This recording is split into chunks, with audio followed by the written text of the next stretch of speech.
There will be some times when you have to find derivatives and create tangent lines to inverses of functions, and all they do is give you the function. So, just a quick reminder what inverse functions do.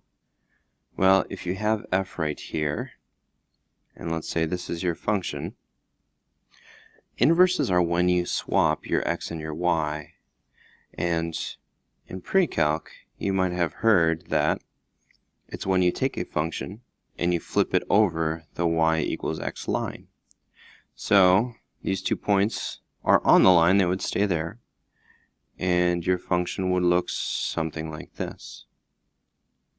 Okay, so the main takeaway here is that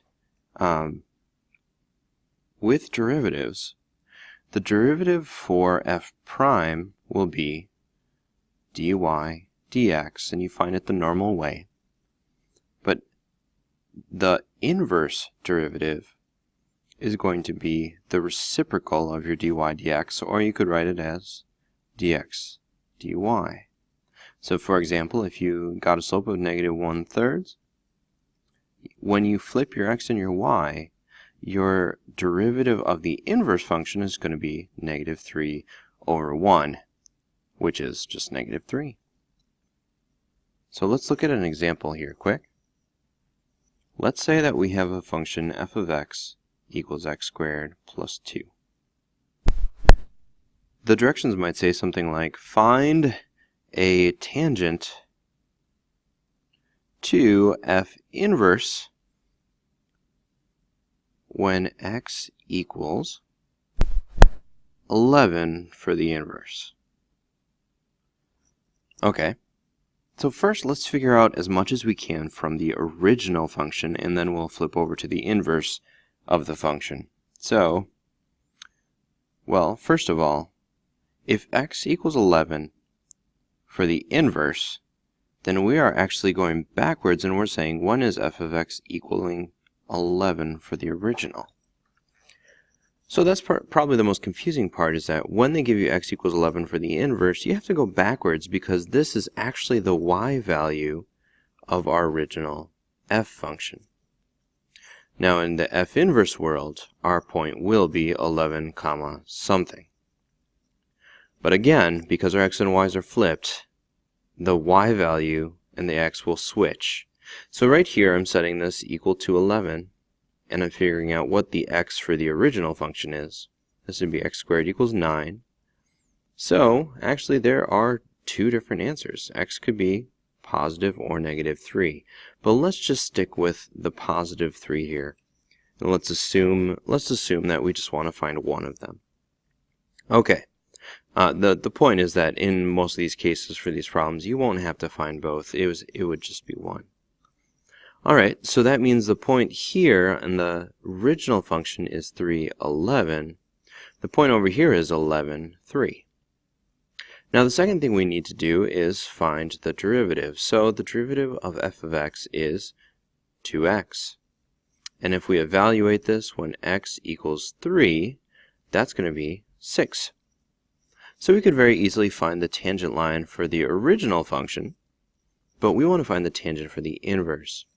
So now f inverse derivative at 11 is going to be this flipped over. It's going to be 1/6.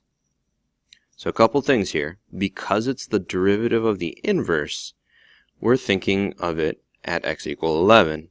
Even though this is really the same point, just inverses. And so we're going to put 11 in for x, and we should get out 1/6 here as our answer, because we're flipping the derivative. And so to figure out the tangent line, we would write y minus 3 equals 1/6 x minus 11. That's just written in point slope, and that's a quick way to get it. Or if they asked for slope intercept, we would turn it into y equals mx plus b. So let's do one more example. Okay, so we have x equals 4. F of x is going to be 3, and the derivative there is at 7. So the question will be, find tangent line to f inverse at x equals 3.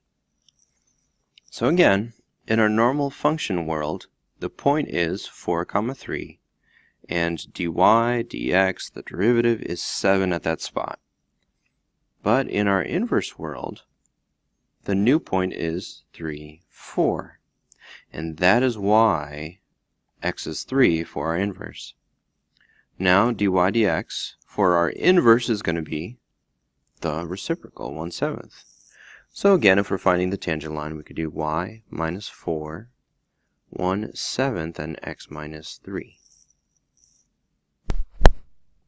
So we've actually been doing inverse derivatives, but we've been attacking it a different way. And so I just want to show one more example with sine of x at pi over 6. So let's pretend that this is our f, and we were finding a tangent line at pi over 6. Well, what is the point here? The x value is pi over 6. What is sine of pi over 6? Well, that would be 1/2. Okay, and let's stop right there for a second, because if we were to then go over to f inverse world, sine inverse is sine inverse of x at 1/2. And the point we're dealing with here is 1/2 pi over 6. The y's and the x's are flipped. Now for f prime here, that would be cosine of x. And if we evaluate it at pi over 6, this is going to be cosine of pi over 6, which is the square root of 3 all over 2. So we have our point, we have our slope. Now over here, it really should be 2 over root 3. And if you rationalize, you multiply by root 3 on top and on bottom, you'll have 2 root 3 all over 3. So that should be the derivative. But let's just double check that, because remember, f inverse derivative is actually here, we know sine inverse is the same as 1 all over the square root of 1 minus x squared. That we should have memorized now. And so let's just confirm, if we plug in x equals 1/2 here, will we get the same thing that we found using our new way of looking at inverses? So 1 all over square root of 1 minus 1/2 squared. Alright, this is the same as 1 all over the square root of 1 minus 1/4. This is the same as the square root of 3/4, which is the same as 1 all over root 3 all over 2, which this is the same as the reciprocal of root 3 over 2. So you get 2 over root 3, and indeed, you end up with the same thing. So, you know, there are some cases where if you were to just understand what's going on with f, the inverse derivative would be easier.